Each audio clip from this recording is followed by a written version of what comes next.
Bom dia, queridos irmãos e irmãs da Igreja do Quarto Centenário. Novamente estamos aqui para mais uma aula da nossa EBD, ainda no formato digital, pelo menos agora essa daqui da manhã, mas meu desejo pessoal é que essa seja a última, que logo possamos estar presencialmente todos na igreja, desfrutando da palavra de Deus, desfrutando da presença uns dos outros, da comunhão dos santos, mas enquanto estamos nessa forma, vivendo desse jeito, que seja ainda possível possamos ainda assim glorificar a Deus e aproveitar da melhor forma esse formato, essa comodidade que temos do formato digital, ainda assim. E a nossa aula de hoje é uma aula que trata sobre o tema da autoridade de Jesus Cristo. É um tema que está baseado em Mateus 8 e 9. Foi falado na última aula sobre o Sermão do Monte, e essa aula é a aula que dá continuidade a isso, que fala muito sobre a autoridade de Cristo, que é um tema de suma importância para a fé cristã, porque ele está baseado intrinsecamente na doutrina da divindade, a doutrina de que Jesus Cristo não era apenas um homem, um enviado, um profeta, um anjo de Deus, mas que ele era o próprio Deus encarnado. Na figura de Jesus Cristo estavam misturadas as naturezas humana e divina, de forma misteriosa. E é uma doutrina muito importante a ponto de ser considerada uma doutrina fundamental. O que significa isso, irmãos? Uma doutrina fundamental. Doutrina fundamental é aquela doutrina sem a qual uma pessoa não pode ser considerada uma cristã. Ou seja, são as doutrinas que são a base da nossa fé. Há doutrinas secundárias na Bíblia em que cristãos podem diferir entre si sem que eles quebrem a comunhão, sem que eu possa diferir do meu irmão em algum ponto, como questão de forma de culto, por exemplo. Eu posso diferir da forma de culto dos meus irmãos de outra igreja, mas ainda assim eu posso chamá-los de irmãos, saber que eu sou irmão na fé, que nós somos servos do mesmo Deus, embora temos discrepâncias nesse ponto. Uma doutrina secundária também é uma questão, por exemplo, de qual música pode ser tocada na igreja. Isso afeta de forma profunda o nosso crescimento espiritual, afeta de forma profunda como a gente enxerga Jesus Cristo, a figura de Deus, como a gente se relaciona com os nossos irmãos. São coisas imprescindíveis para a nossa fé. Mas ainda assim, são doutrinas secundárias, ou seja, eu posso ter uma visão diferente do meu irmão e ainda assim saber que nós dois servimos o mesmo Deus. Já uma doutrina fundamental é uma doutrina, como eu disse, sem a qual a pessoa não pode ser chamada uma cristã. Eu não posso ter essa calma de saber que a pessoa com quem eu discordo também serve o mesmo Deus quando a outra pessoa nega, por exemplo, a divindade de Cristo, como fazem os Mormons, os Testemunhas de Jeová. Outra doutrina fundamental, a concepção virginal, o fato de que Jesus Cristo nasceu foi concebido sem que houvesse uma conjunção carnal e foi fruto do Espírito Santo. Isso é outra doutrina fundamental. Uma pessoa que não acredita nisso, como os cristãos liberais, cristãos entre aspas, são pessoas que apenas têm um nome, mas que não são nossos irmãos na fé, não são pessoas que servem a Deus porque elas não aceitam o testemunho da própria Bíblia em relação a esses fatos. Outros exemplos também a gente pode citar, outras doutrinas fundamentais. A Trindade,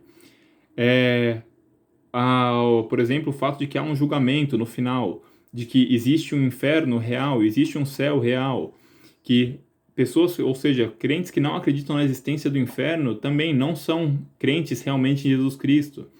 E, novamente, dizendo não apenas uma questão social de ser considerado um cristão, mas que não é possível ser salvo se a gente não acredita nas doutrinas fundamentais da Bíblia. E, por outro lado, uma outra forma de dizer, uma pessoa que nega uma das doutrinas fundamentais não é considerado um crente e não é um salvo, logicamente, porque está fora do corpo de Cristo, não aceita a palavra de Deus, o testemunho da Bíblia acerca desse fato. Eu vou, como de costume, colocar o link aqui embaixo do texto que a gente vai ler. Eu não vou ler inteiramente esses 2 capítulos por uma questão de tempo, que o formato não nos permite muito, mas eu vou ler os trechos que são importantes para o nosso tema. E, em primeiro lugar, em Mateus 8, eu vou ler de forma não muito ordenada, mas ordenado mais por temas. Eu vou falar muito sobre os eventos de cura, em primeiro lugar, que ocorreram aqui. Vários são citados nesses 2 capítulos. É citado, por exemplo, no capítulo 2, de um leproso que se aproximou e adorou a Deus de joelhos e disse: Senhor, se quiseres, podes purificar-me. Jesus, estendendo a mão, tocou nele e disse: Quero, seja purificado. Imediatamente ele foi purificado da lepra. Essa é uma história muito interessante. O detalhe aqui, um pequeno adendo, uma pausa, que ele adora a Jesus de joelhos e diz: Senhor, se quiseres, podes purificar-me. Um pequeno detalhe nessa história, reparem que, em primeiro lugar, além dele chamar Jesus Cristo de Senhor, que já demonstra que ele reconhecia a autoridade de Cristo pela essência dele divina, ele adora a ele de joelhos, o que seria uma blasfêmia se Jesus Cristo fosse qualquer outra coisa além do Deus, realmente, do Deus eterno que criou a terra e os céus.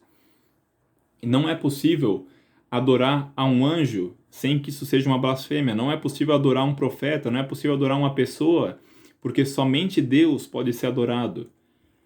E aqui a gente vê que esse leproso adora a Jesus de joelhos, e Jesus não o repreende por isso, pelo contrário, ele o purifica, ele abençoa a fé desse homem e dá a cura que ele tanto pede. Mais adiante, novamente, entrando Jesus em Cafarnaum, dirigiu-se a ele um centurião, versículo 5, pedindo-lhe ajuda, e disse: Senhor, meu servo está em casa, paralítico em terrível sofrimento. Jesus lhe disse: Eu irei curá-lo. Outro ponto, novamente, esse homem centurião do exército romano, da máquina militar romana, ou seja, um pagão que não tinha contato de conhecimento sobre as promessas do Messias como os judeus tinham, e ele chama Jesus Cristo de Senhor. Ele reconhece a autoridade de Jesus Cristo e faz esse pedido de cura. E é um pedido muito interessante, eu vou falar no próximo capítulo também sobre isso, como está ligado intimamente o fato de Jesus conseguir curar doenças com o ministério dele de perdão de pecados, e que isso só pode ser feito por Deus e não por mais ninguém.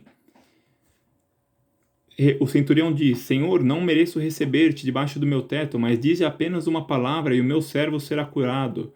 Pois eu também sou um homem sujeito à autoridade, com soldados sob o meu comando, e digo a um, vá, e ele vai, e a outro, venha, e ele vem. Digo ao meu servo, faça isto, e ele faz. Ao ouvir isso, Jesus admirou-se e disse aos que o seguiam: Digo-lhes a verdade, não encontrei em Israel ninguém com tamanha fé. Reparem o detalhe aqui novamente. O centurião diz que, da mesma forma como ele tem soldados, e por uma palavra os soldados fazem aquilo que ele diz, ele sabe que Jesus, aquele homem que está diante dele, tão simples, filho de carpinteiro, primeiro ele chama esse homem de Senhor, sendo que esse próprio centurião, eles tinham pelo menos 100 homens sob seu comando, como o próprio título diz. Ele reconhece esse homem simples como Senhor, e ele diz que, da mesma forma, é possível que ele diga uma palavra e os servos dele eternos, os anjos, vão fazer com que o servo dele seja curado, mesmo que Jesus não tenha visto fisicamente essa pessoa, mesmo que Jesus não tenha tocado ele reconhece assim o poder de Jesus Cristo, e surpreende muito esse exemplo de fé que ele traz. E é um exemplo, inclusive, que fala um pouco até sobre nós também, porque nós somos desse povo, nós somos daqueles que nós somos dos pagãos.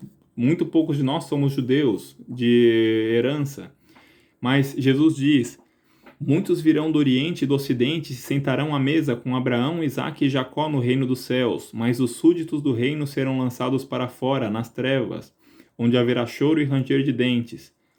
Da mesma forma como no tempo de Jesus Cristo haviam pessoas como os fariseus, que não aceitavam a mensagem de Jesus Cristo, embora tivessem as escrituras, os saduceus e outras pessoas que não aceitaram a mensagem, haviam também pagãos que, sem ter a promessa de um Messias, reconheceram a autoridade de Cristo e se renderam a ele. E ele até diz que é importante ser não súdito do reino, mas é importante sentar-se à mesa. Da mesma forma como era nos tempos de Jesus, hoje em dia também tem pessoas que são criadas na igreja que imaginam ter uma herança em Cristo porque foram educadas em lar cristão, sendo que há pessoas que chegam do mundo sem ter sido educadas em um lar cristão e são salvas por Cristo, e essas pessoas têm um lugar à mesa, porque a salvação, a decisão de seguir a Cristo é uma decisão individual e intransferível. Outra história que fala sobre isso, mais adiante, fala sobre, no versículo 19 desse mesmo capítulo, um mestre da lei se aproxima de Jesus e diz: Mestre, eu te seguirei por onde quer que eu fores. Novamente, ele não chama de Senhor, ele chama de Mestre. Ele reconhece a autoridade dele como mestre, mas talvez não a divindade, pelo que o texto diz. E Jesus responde que as raposas têm suas tocas e as aves do céu têm seus ninhos, mas o Filho do Homem não tem onde repousar a cabeça.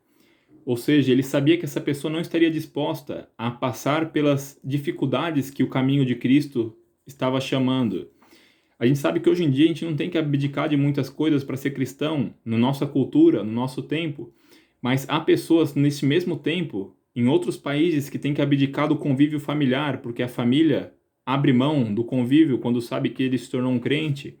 Há pessoas que abrem mão de uma existência razoável na sociedade, porque ao ser cristão ela não vai ser mais contratada para um trabalho, ela vai perder sua vaga de emprego, ela vai ter que viver como um pária na sociedade, tendo apenas o que encontrar aquilo de comer, mas esquece de ter um planejamento financeiro, de ter qualquer luxo em troca do reino dos céus.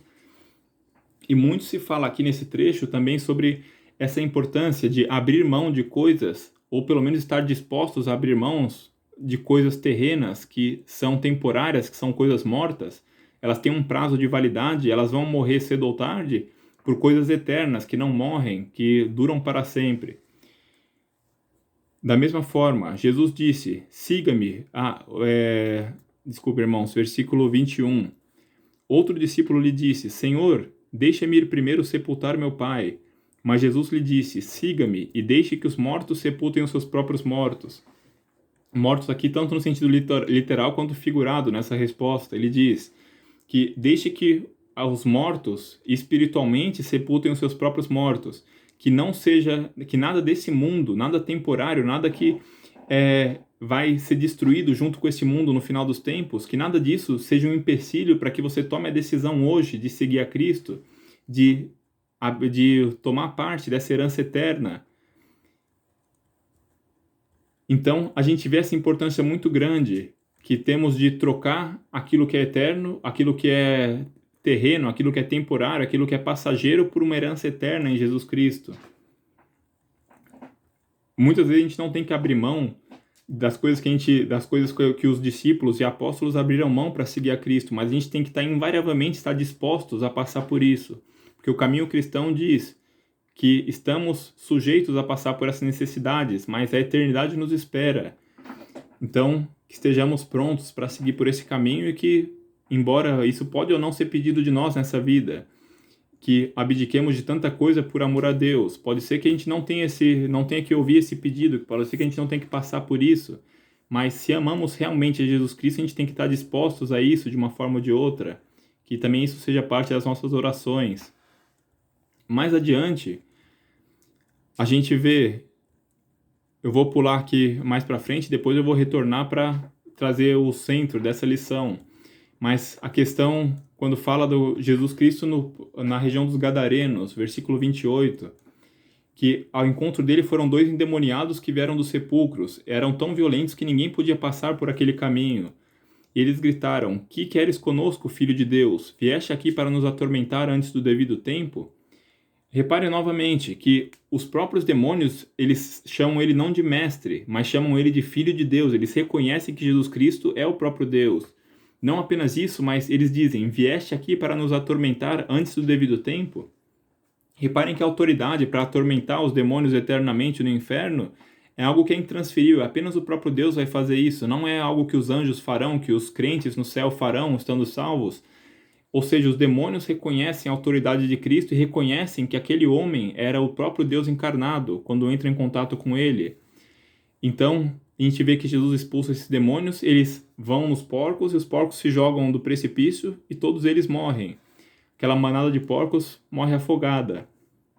E a cidade toda saiu, no final desse capítulo a gente vê um trecho muito interessante. Toda a cidade saiu ao encontro de Jesus e quando o viram, suplicaram-lhe que saísse do território deles. Essas pessoas acabaram de ver esse reconhecimento daquele homem de Jesus Cristo como Deus por parte dos endemoniados. Eles conseguiram enxergar, que é coisa que a gente não consegue muitas vezes ver durante um tempo todo de nossa vida, que eles conseguiram ver diante dos próprios olhos essa realidade transcendental que existe de um mundo espiritual, de anjos e demônios, de forças sobrenaturais.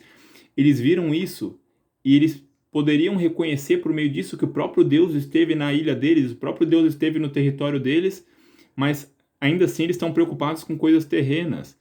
eles estão preocupados em primeiro lugar com o prejuízo que ele causou com esses porcos, e em segundo lugar eles estão atormentados com o fato de terem visto tudo isso, e o medo toma o coração deles de tal forma que eles preferem que Jesus saia de lá, que se retire, do que reconhecer essa realidade que eles acabaram de ver diante dos próprios olhos. Então, novamente a gente vê que os valores terrenos, o valor financeiro dos porcos, o medo diante de uma situação inesperada que ninguém poderia prever, tudo isso falou mais alto do que o valor eterno da salvação que estava sendo presente fisicamente entre eles na figura de Jesus Cristo. E a gente vê que o aleijado reconhece a Jesus Cristo como Senhor, a gente vê que o centurião reconhece a divindade de Jesus Cristo, os próprios demônios reconhecem. E aquelas pessoas, vendo isso, não reconheceram, e muitos dos líderes religiosos dos judeus não reconheciam também. No capítulo 9, a gente lê que Jesus ele entra num barco, atravessa o mar e foi para sua própria cidade, saindo da região dos Gadarenos. Então, os homens trouxeram-lhe um paralítico e ele diz: vendo a fé que eles tinham, Jesus disse ao paralítico: tenha bom ânimo, filho, os seus pecados estão perdoados. Diante disso, alguns mestres da lei disseram a si mesmos: esse homem está blasfemando. Conhecendo Jesus seus pensamentos, disse-lhes: por que vocês pensam maldosamente em seus corações? Que é mais fácil dizer: os seus pecados estão perdoados, ou levante-se e ande? Mas para que vocês saibam que o Filho do Homem tem na terra autoridade para perdoar pecados, disse ao paralítico: levante-se e pegue sua maca e vá para casa. Ele se levantou e foi. Vendo isso, a multidão ficou cheia de temor e glorificou a Deus que dera tal autoridade aos homens. Reparem aqui, mais uma história de cura. Dessa vez, esse homem ele tem essa fé a ponto que Jesus chama ele de filho e perdoa os pecados. Qual era a relação aqui desse reconhecimento da divindade, da blasfêmia, em relação àquilo que Jesus disse? A relação é, em primeiro lugar, que o pecado é uma dívida para com Deus. Pecado é uma quebra da vontade de Deus explícita na Bíblia. Então, ao pecar, a gente contrai uma dívida para com Deus. E, logicamente, se alguém contrai uma dívida para comigo, a relação dela com outras pessoas em nada influencia a dívida que ela tem para comigo. A relação minha com outras pessoas financeira não vai em nada influenciar essa dívida. A dívida é pessoal entre eu e o meu devedor. E aqui acontece isso. Apenas Deus pode perdoar um pecado, uma dívida contraída para com ele. Então Jesus, ao dizer isso, que os seus pecados estão perdoados, ele está dizendo basicamente que ele é o próprio Deus, que ele tem autoridade para isso, que a dívida foi contraída para com ele, no final das contas. E outra relação que tinha, que os judeus reconheciam que a doença era uma praga, que Deus permitia que as pessoas ficassem doentes em decorrência do pecado, que é uma coisa que realmente é assim, mas nem sempre é dessa forma. E, logicamente, que se a doença é uma consequência do pecado, eu dizer para a pessoa: seus pecados estão perdoados, isso pode ser apenas uma palavra minha. Como eu vou conseguir comprovar realmente que o pecado foi perdoado? Então, já que os judeus pensavam dessa forma, Jesus age de acordo com o pensamento deles. O que é mais fácil fazer, dizer isso ou curar a doença desse homem? O que vocês acham? Então, ele cura esse homem e as pessoas veem que se esse homem foi perdoado, se ele foi curado, então quer dizer que a doença é uma consequência do pecado, não existe mais pecado, não existe mais a doença também. Então, foi visto aquilo pelos olhos daquelas pessoas ao redor que aquele homem realmente era Deus, que Jesus Cristo era Deus porque ele podia perdoar pecados, e ele confirmou ao curar a doença daquele homem. Um homem normal não poderia ter curado uma outra pessoa que estava paralítico por tanto tempo. Da mesma forma, isso aqui já faz cair por terra as doutrinas daquelas religiões que não creem que Jesus Cristo era Deus, porque ele é acusado de estar blasfemando quando ele diz isso: seus pecados estão perdoados. Um anjo não teria autoridade para isso, um profeta não teria autoridade para isso, um apóstolo não teria autoridade para isso, apenas o próprio Deus. Então, o fato dele dizer seus pecados estão perdoados fez com que os fariseus que conhecem as Escrituras dizer que ele está blasfemando, porque eles sabiam que ele estava tomando para si a posição de Deus. E aqui a gente vê que faz cair por terra, é uma pedra no sapato dos testemunhos de Jeová, dos Mormons e outras doutrinas cristãos liberais e outras que não reconhecem a divindade de Cristo. A ponto mesmo, é tão uma pedra no sapato que os Testemunhos de Jeová, por exemplo, tem todo um corpo de literatura para tentar desviar o foco disso. Eles têm uma tradução própria da Bíblia, porque a Bíblia, na tradução oficial, nas várias traduções que a gente tem baseada nos originais, desprova os argumentos que eles trazem sobre Jesus Cristo sendo o arcanjo Miguel, como eles dizem. Da mesma forma, os Mormons, eles têm um livro separado que diz que é para corrigir os erros da Bíblia, porque a Bíblia foi contaminada, foi modificada. É o livro dos Mormons que ele vai trazer a tradução real daquilo que foi, vai explicar os erros que havia na Bíblia, ao mesmo tempo que traz uma história paralela. Então a gente vê que não apenas os demônios, os que estavam sendo curados, o centurião, mas aqui também a gente vê que os próprios líderes religiosos reconhecem que Jesus, pelos seus atos, estava dizendo a eles que ele era Deus. E ele perdoava pecados por isso. E a gente vê, voltando aqui no nosso capítulo 8, a gente vê um texto muito interessante. Um momentinho só, irmãos. No finalzinho do capítulo 8, uma citação a Isaías, que é o maior evangelista, digamos assim, do Antigo Testamento, que mais fala sobre o Messias. Ao anoitecer, é o capítulo 8, versículo 16, quando ele cura a filha, quando ele, após curar a sogra de Pedro,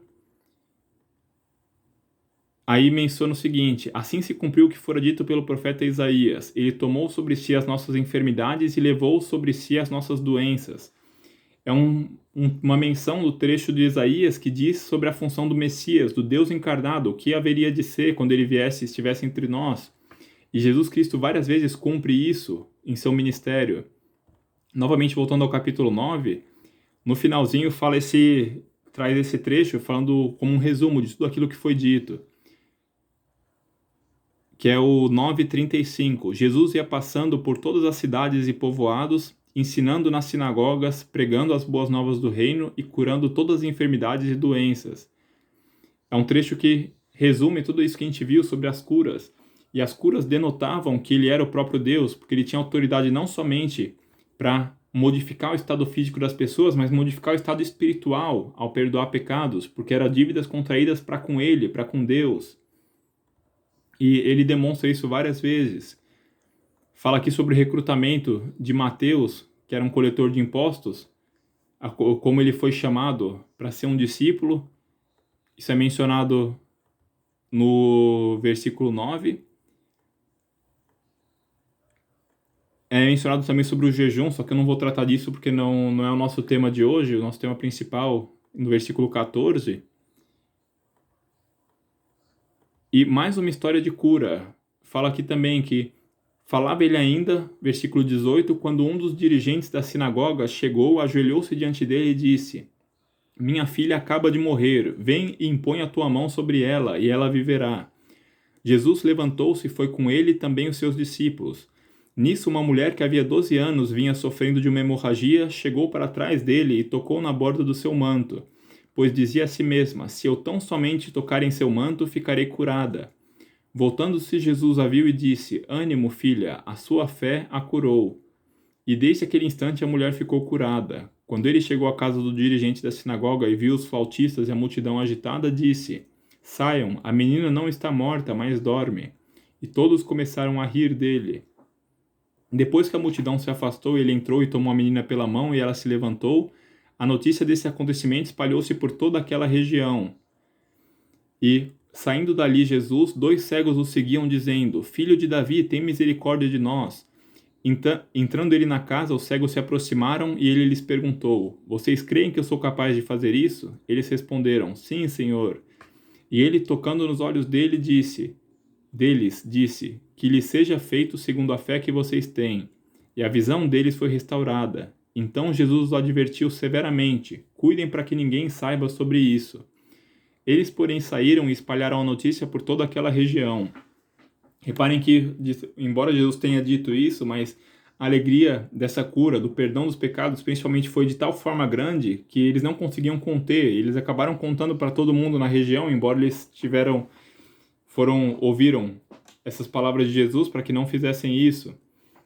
E ao mesmo tempo os fariseus diziam: é pelo príncipe dos demônios que ele expulsa demônios. Os fariseus não acreditaram da mesma forma, mas a gente vê que várias histórias são narradas de cura, e inclusive uma delas da filha desse homem que era um servo da sinagoga, que diz que foi uma cura não apenas de doença, mas que foi uma cura da própria morte. Ela foi ressuscitada, essa menina. Então, é uma história que denota novamente o poder de Cristo, não apenas sobre o pecado e as doenças, mas também sobre a morte, porque Ele é o Criador da vida, Ele é aquele que criou todo o universo. E Ele demonstra novamente a partir disso, de forma que não havia outra forma de negar isso, quando os próprios fariseus viam que alguém da sinagoga, alguém do meio deles, do núcleo deles, viu essa cura, essa ressurreição dos mortos em seu meio. Então, não faltavam argumentos, não faltavam demonstrações do poder de Cristo para que as pessoas acreditassem nele como Deus, mas em muitas pessoas não havia um coração disposto a aceitar isso. Por isso, faltava-lhes a salvação no final das contas.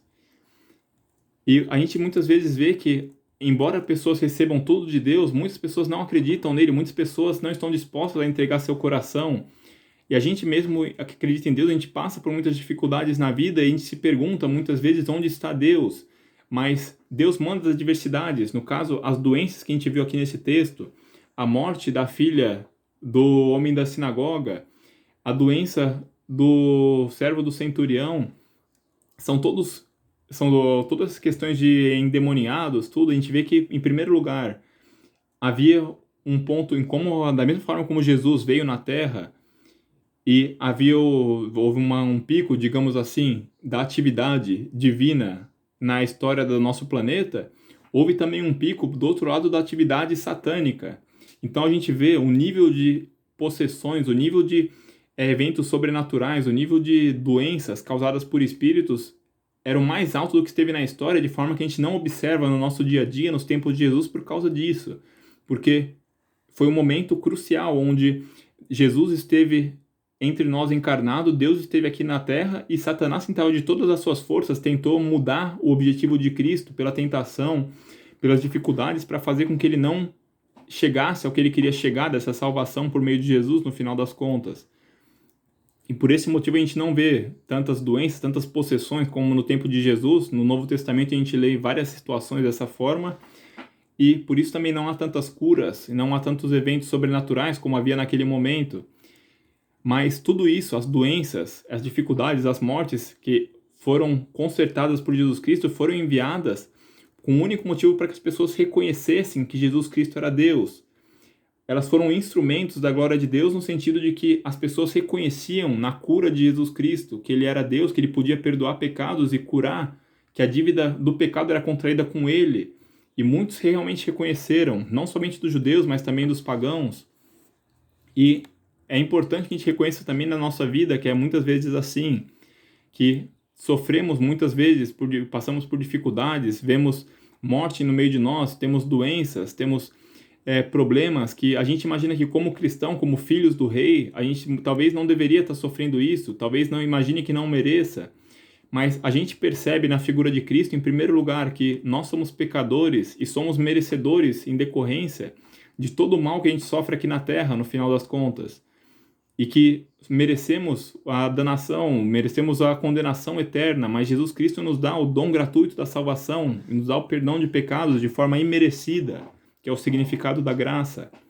E por isso, da mesma forma como ele consegue apacentar esse mar das dificuldades, das doenças, das mortes ao nosso redor, de forma que a gente encontra paz nele, mesmo que em todo ao nosso redor haja apenas morte e doença, a gente consegue reconhecer que ele é Deus por causa disso. Como diz aqui a história, quando eles estão no barco, os discípulos foram acordar Jesus clamando: Senhor, salva-nos, vamos morrer, finalizando aqui a nossa lição. E ele pergunta: por que vocês estão com tanto medo, homens de pequena fé? Ele então se levantou e repreendeu os ventos e o mar e fez-se completa bonança.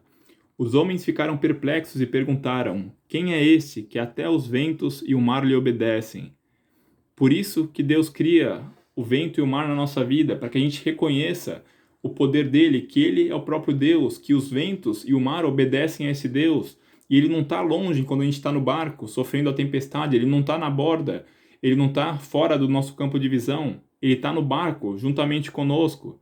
E ele nos permite passar por essa tempestade o tempo necessário para que a gente consiga chegar a essa conclusão e reconhecer que ele é Deus, que ele tem controle sobre tudo na nossa vida. Que essa seja a nossa lição, que essa seja a nossa reflexão para hoje.